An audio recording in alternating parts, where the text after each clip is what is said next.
Welcome to ImageMaker Media, owned and operated by award-winning Dr. Joyce Knudsen, Research Director for the ImageMaker Incorporated. The purpose of the show is to inspire, educate, and share valuable information so our viewers can think about what they can do to contribute to society and make this world a better place. Our guest today is Shep Hyken.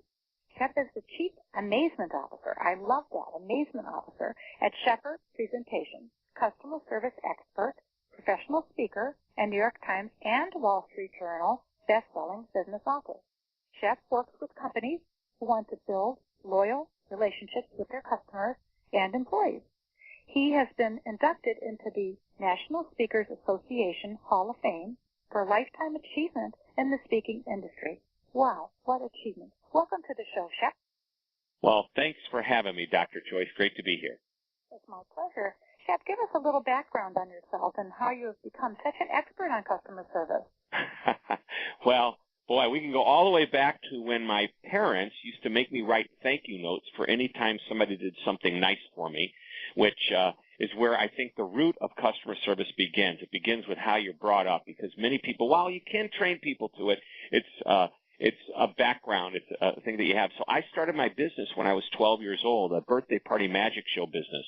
And my parents taught me, hey, do the right thing. Write the thank you note. Call and say thank you even again to follow up. Make sure you show up early. Always stay a little bit later, giving them a little extra value. I didn't know this was all like creating a better customer experience. And when I got out of college and I started my own business back in 1983, and you can do the math, that's about 30-some-odd years ago, 31, 32 years ago.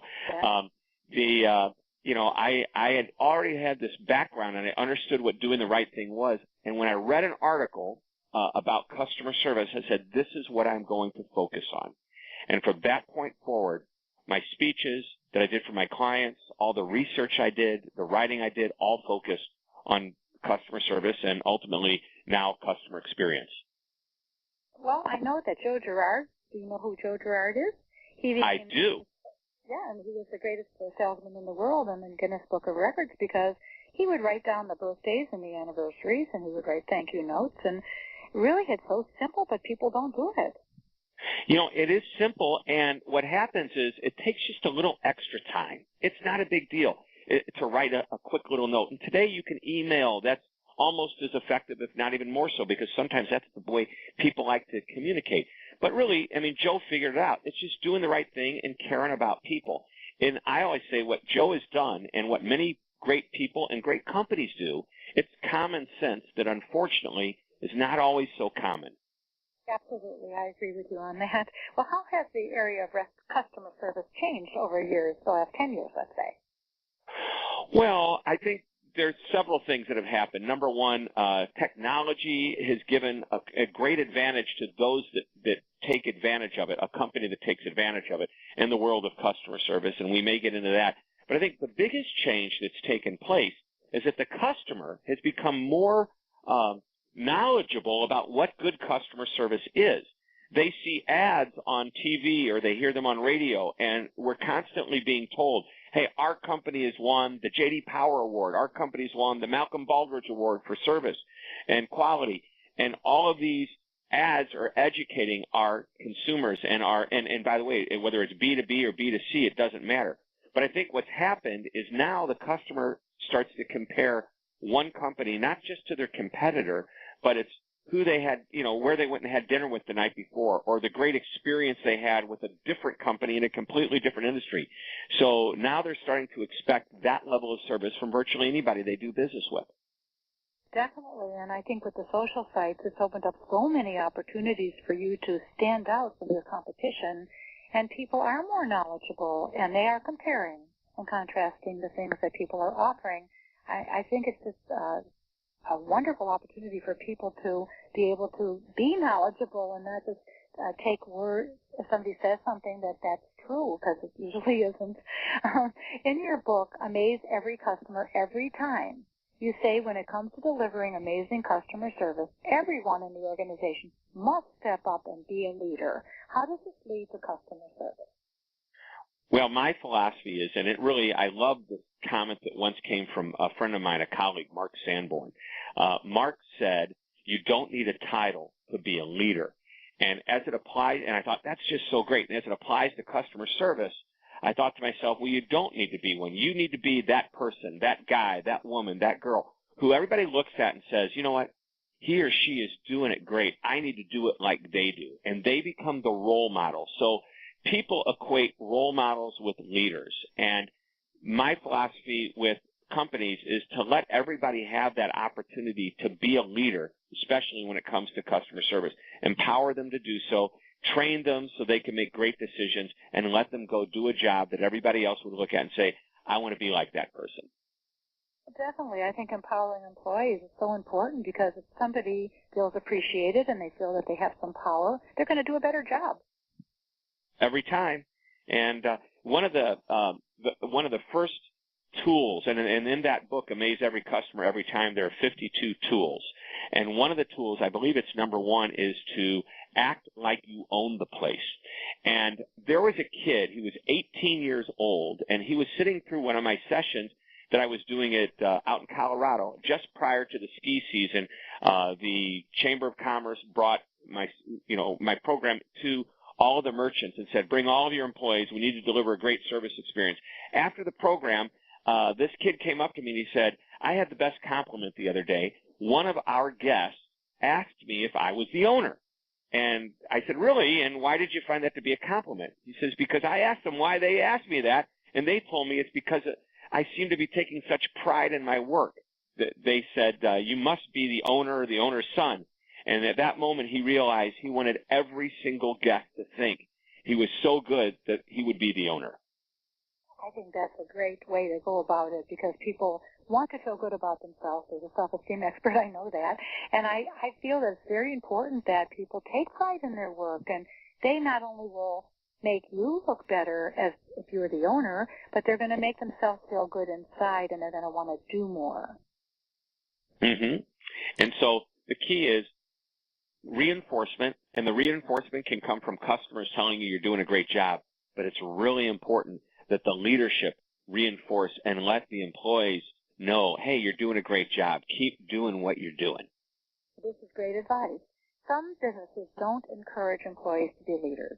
Do you think a core issue with poor customer service comes from how businesses treat their employees or employee expectations? Sure, that's 100% accurate statement, because if you go in, you'll see what happens on the inside of an organization is felt on the outside by the customer. So there's this T-shirt that I once saw, and I kind of think it applies to this situation. If you, and I'll give you what the line on the T-shirt said, but if you were to take an employee in the back room and berate them and tell them, hey, you're not doing a good job, you've got to do this, you got to do that, now get out there and start doing it. And sure. It's like the T-shirt said, the beatings won't stop until your morale gets better. So it's like you've got to, you can't expect employees to act differently than the way you treat them.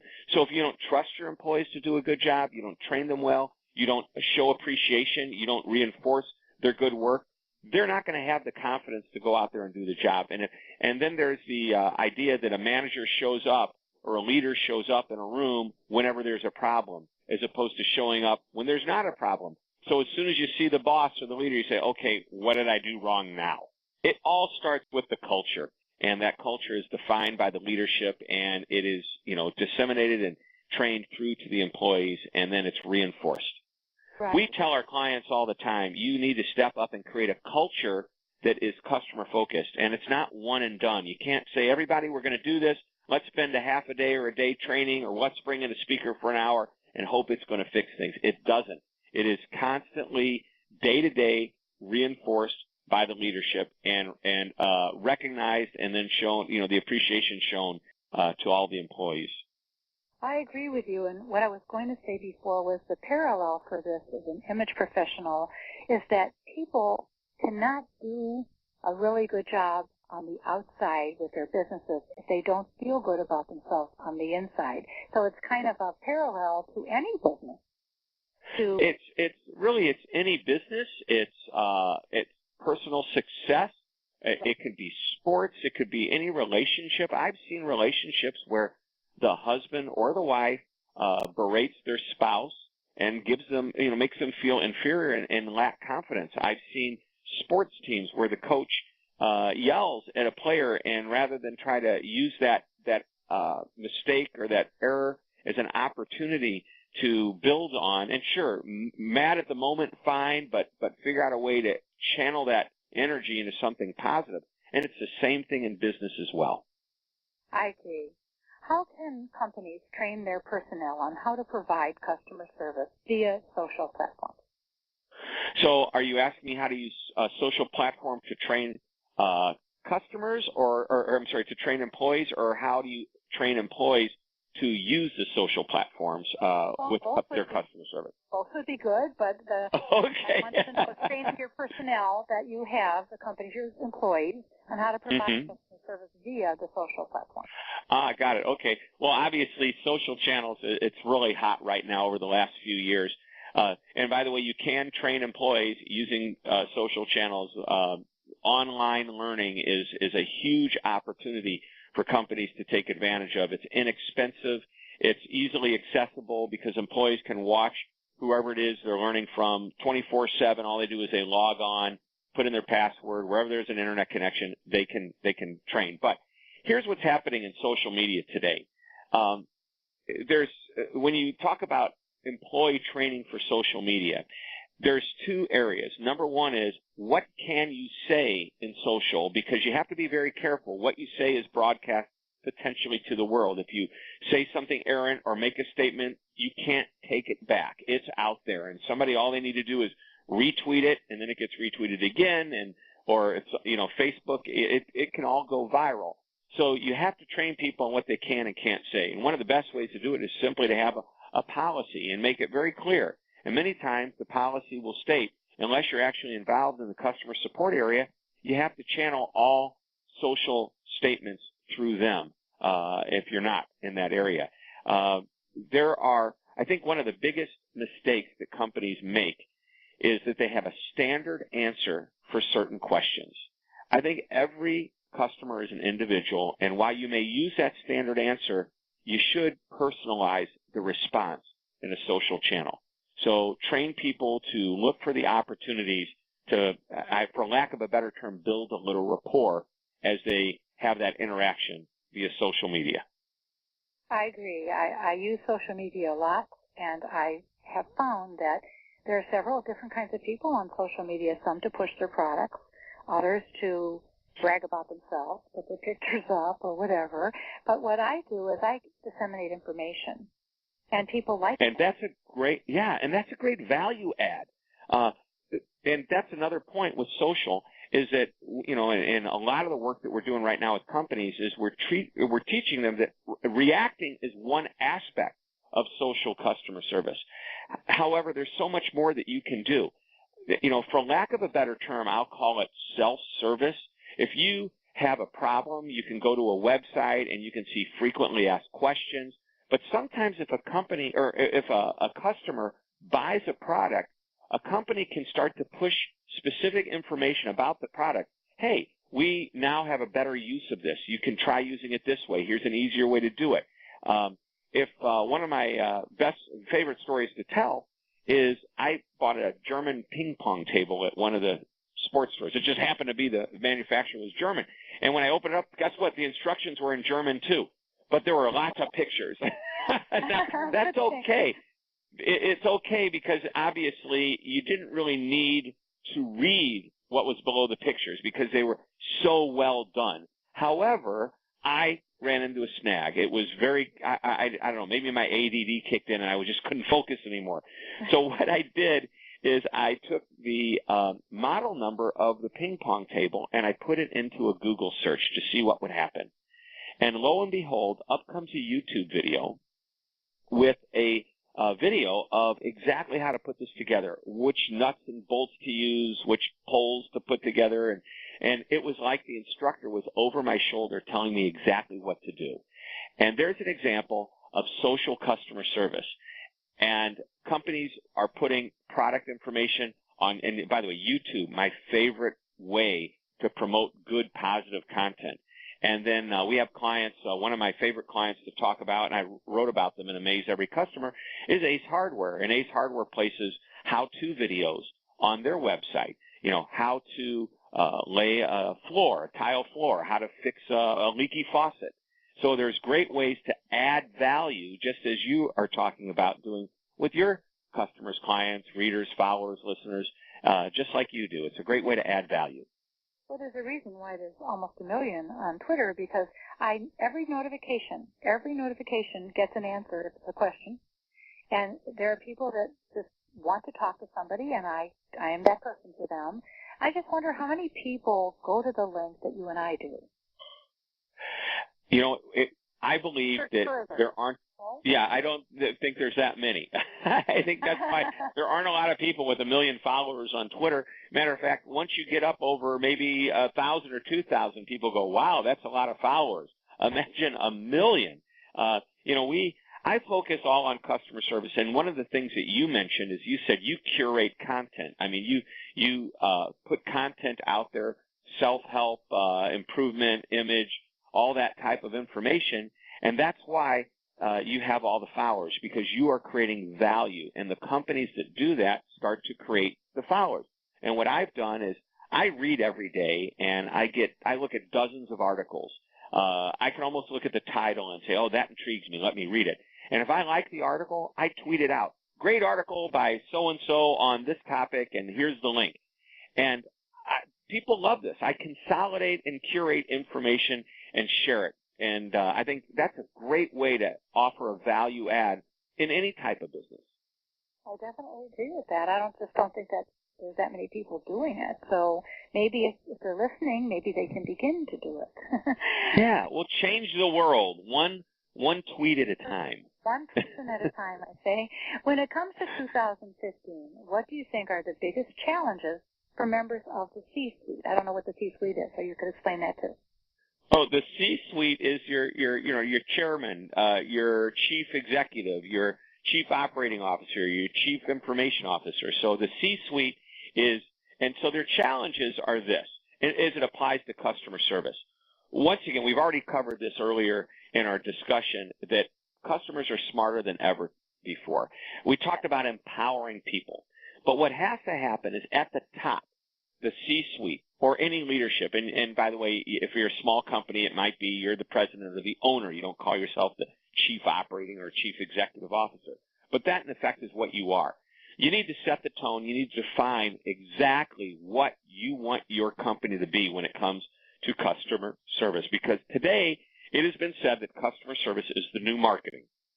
When people walk away from your business, regardless of what it is, what they say to their friends, their colleagues, the people they work with, their family members, is going to impact business down the road. Morton's is a great example of this, the steakhouse. I've done some work with them. It's been a few years, but one of the things that at the time the CEO, his name was Tom Baldwin, he's not there anymore, but Tom used to say, we don't really do a lot of advertising on radio and TV, and sure, they do some social media advertising, but he says our best advertising and marketing comes when we deliver a service experience and a quality dinner experience, dining experience, where that customer, that guest, walks out and tells everybody else how great it was. And so in order for that to happen, the initiative has to come from the top, and it has to become what I call a mantra. And the Ritz-Carlton, one of my favorite organizations to talk about, has a mantra that's 9 words long that goes like this. I call it a mantra. I think they call it their credo. We're ladies and gentlemen serving ladies and gentlemen. Now, that's from a luxury hotel chain, and that one sentence totally defines who they are and what the guest service initiative is going to be. They call their customers guests, obviously. And every company should come up with their own version of a one sentence or just a few words of a mantra. Ours is always be amazing. We want to always be amazing to our clients. We want to teach our clients to be amazing to their clients and customers, and we want to be amazing here in the office and create an environment that everybody says, hey, I love coming to work here. Definitely. So we're always be amazing. Ace Hardware is the helpful hardware place, because we want to give helpful service. So everybody has their mantra, and from that point, the C-suite needs to define it, then they need to communicate it, Then they need to get people trained to it, and training is ongoing. It's not something you do once, as we mentioned before. It's something you do ongoing. And then they demonstrate it, and leadership's really important. Walt Disney used to walk through the theme park, stoop down, pick up a piece of paper, and throw it away. And he was hoping that every one of the employees, which they call cast members, was watching him do that, because he wanted to set the example and be a role model for all of the other cast members, and hopefully they would do the same and emulate them. So they demonstrate it, they defend it if it's getting out of alignment, and finally they celebrate it by showing appreciation. That's a great way. Well, I have a mantra. My mantra is I work for you. And people don't usually, if you look on the Twitter or Facebook or LinkedIn, you'll see there's so many experts. I did this, I'm the best, and this and that. I don't say that. I say, or I want you to have an amazing life. I work for you, contact me and give me my website. But I don't ever talk about myself as an all that type of thing. And so many people are so many experts. And everybody can't be an expert. No, and we all have great things to share. And I love your concept. I love your mantra. I love the fact that you give.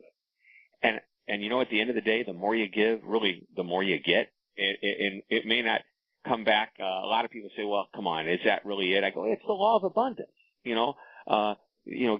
Give. And reciprocity is people do respond and they give back. And maybe they give back by making you feel good, or they give back by doing business with you. But it is definitely the right thing to do. So I love that. I work for you. It just lays it out there. Well, when they call me about a program, and I'm one of these people that have a lot of online programs, people say to me, well, how should I approach this course? And I'll say, how do you like to work? What is your method of understanding? Are you a kinesthetic learner? Are you an auditory learner? And I talk to them, and I work for them until they get it done, right, understood, and completed. And a lot of people don't do that. They're just lazy. I think it's laziness. Do you think that's part of it? I don't know if it's laziness I believe, if you want to talk about lazy, my thought about that is the difference between people that are successful and people that aren't, are the people that are successful are willing to do just a tiny little bit more than those that don't. They're willing to do things that the other people aren't willing to do. Right, and many times that's not even that much. For you to take the time to talk to somebody and ask them a couple of questions, you'll have some answers and you give them some direction and you move on. For you to take the time, as you do, to answer all those comments and tweets that are coming in, I think that's pretty special. Our goal, same thing. I want to try to answer every tweet that comes in or every comment that comes on the Facebook page. It's really hard to do sometimes, but every tweet, that warrants a response gets a response. That's fairly easy. Some of these people will ask me a question that requires me writing a small book to give them an answer, and I'll ask them, hey, can we just talk on the phone for a few minutes? Because if I start to write, it takes me a long time. Right. Well, people will try to take advantage of a person that's going to give and work for them. But I have found in my career that has been the best thing I could ever have done, because the other people look like they don't care and they're just get them in, get them out. And I care. And then so what happens is you take that time that none of us have, and we do work for the person and have your mantra as well, then they want to come back and take all of your courses. And so that's important about it. The more you give, the more you get. You put it out there, you give them a great product, you add value, you make people feel appreciated. And here's my key, is if it's predictable, in other words, that customer can come back and expect it every time, then they'll say predictability creates confidence, confidence creates loyalty. That's great. Definitely. Well, what are the biggest opportunities that you see? In the world of customer service? Yes. I think social is a huge opportunity. Social media is a great opportunity to be able to go both ways, react and actually be proactive, as we already talked about. There's also something, it's a term, and I'm not sure who came up with it. I was just talking about this with a client this morning, called predictive consumption. In other words, we can predict what our customers are going to do. with what products they're going to consume and use. Example, if I have a dog and I get a company to deliver my dog food, based on my pattern, I could tell them, hey, I need a new bag of dog food every 2 weeks. And I don't have to call them up and ask them. They know this is what I need, and they predict that in 2 weeks I'm going to be out and they're going to drop off the dog food. And it's kind of a cool way of doing business, is to predict what the customer wants. And based on your data that you pick up from other customers, you might find, hey, our customers that are buying this product are also buying some other products. So let's make suggestions to our good customers as to what other things they might enjoy using. Again, all based on predictive analytics. So I know that gets a little technical, but I think that's a great opportunity. Imagine that, you go grocery shopping and you buy the same thing every time and you show up every week on the same day to do it. And if all of a sudden the grocery store says, hey, you don't even need to come to the grocery store. Let us just bring it to you every day, every week. Wow, how cool is that? So right. I know that's a stretch, but that's a great opportunity coming down the road. I think a lot of people don't notice opportunity that's sitting in front of their face, because I've always said to people, don't be an opportunist, but always look for opportunity. So as busy as we are, as busy as I am, when somebody asks me, will I be involved in a book or will I be involved in a study, I always tell them, tell me more. Let me see if this fits what my schedule can do, because you can always get opportunity through the social sites, but not to be an opportunist and try to take advantage of people. Right. And by the way, I'll throw something else out to extend the conversation. Looking at opportunities are great. I always look for opportunities that are byproducts of what I do.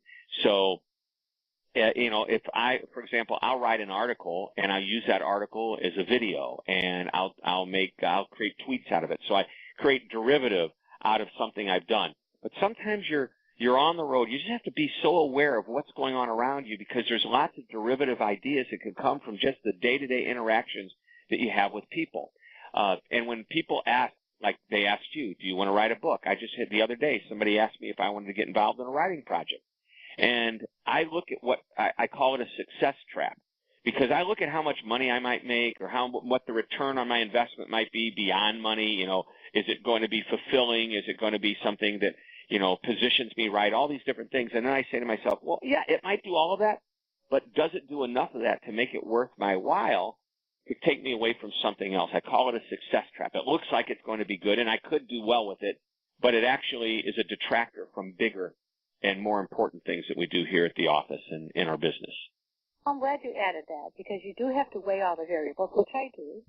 If somebody wants me to put a quote in a book, or they want me to, they say no publicity is bad publicity.